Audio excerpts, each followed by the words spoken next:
안녕하세요, 닥터 조인트입니다. 오늘은 관절염의 종류에 대해서 알아보도록 하겠습니다. 관절염에는 어떤 질환들이 있을까요? 관절염을 일으키는 병은 100가지가 넘는다고 하지만 우리는 그 중에서 흔히 볼 수 있는 관절염에 대해서 이야기해 보도록 하겠습니다. 우선 골관절염은 가장 흔한 관절염이고 나이에 따라 발생합니다. 골관절염이란 뼈 끝부분에 있는 연골이 닳아 없어지는 상태를 말하며 가장 흔한 관절 질환으로 나이가 들수록 증가하므로 퇴행성 관절염이라고 불립니다.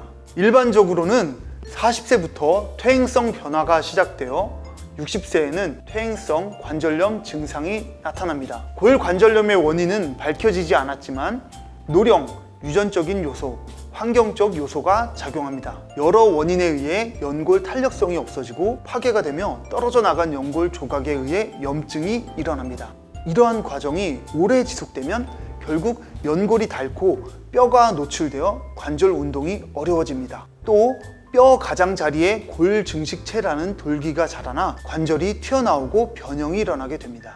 골관절염은 특히 손가락 관절, 척추, 무릎 관절 등에 잘 발생합니다.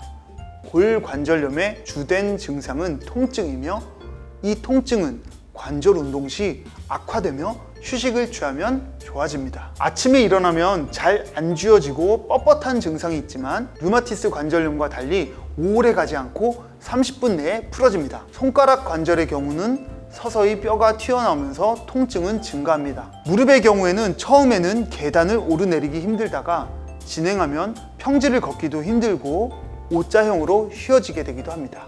류마티스 관절염은 관절을 둘러싸고 있는 활막의 염증을 특징으로 합니다. 류마티스 관절염은 주로 30, 40대에 잘 발생하며 여자 대 남자의 비가 3대 1 정도 됩니다. 자가 면역 질환의 대표적인 질환이며 환자의 염증 세포가 공격하며 일어나게 됩니다. 류마티스 관절염이 생기면 피로감, 아침에 관절이 뻣뻣해지는 느낌을 동반합니다. 주로 손과 발의 작은 관절을 잘 침범하며 침범된 관절은 열이 나고 붓고 아프기도 하며 관절을 움직이기 힘들게 됩니다.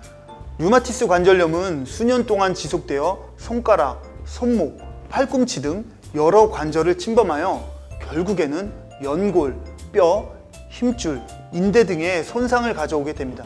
류마티스 관절염의 특징은 좌우 관절이 대칭적으로 침범되는 것입니다. 류마티스 관절염이 심하면 입맛이 없어지고 체중이 줄며 열이 나기도 하고 온몸이 안 아픈 데 없이 쑤시기도 하며 기운이 하나도 없는 전신 증상이 나타납니다. 강직성 척추염은 주로 척추를 침범하는 관절 질환으로 허리를 움직이고 구부리는 데 이용하는 관절이나 인대에 염증이 생깁니다. 염증에 의하여 통증, 뻣뻣함의 증상이 생기고 이러한 증상은 대개 허리 부분에서 시작되어 등, 가슴, 목까지 진행될 수 있습니다. 다른 원인의 요통과는 달리 쉬는 경우 더 심하고 움직이거나 운동을 하면 통증이 좋아집니다. 나중에는 관절과 척추가 서로 붙어버려 척추는 뻣뻣해지며 구부릴 수가 없게 됩니다. 고관절, 어깨, 무릎, 발목과 같은 다른 관절에도 염증이 올 수 있습니다. 강직성 척추염의 원인은 아직 알려져 있지 않으며 어느 정도 유전적인 영향이 있어 HLA-B27이라는 유전자가 강직성 척추염 환자의 90%에 나타나게 됩니다. 강직성 척추염은 16에서 35세 사이의 젊은 남자에게 많이 나타납니다.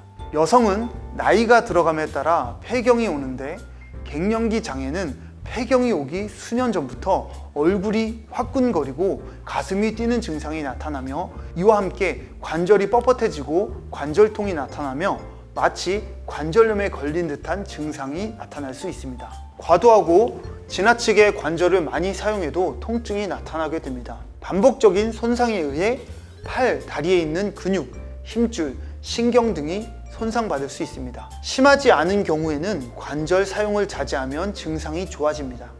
여러분, 닥터 조인트와 함께 건강하고 튼튼한 여러분이 되시길 바라겠습니다. 오늘은 여기까지입니다. 다음 화에서 뵙겠습니다.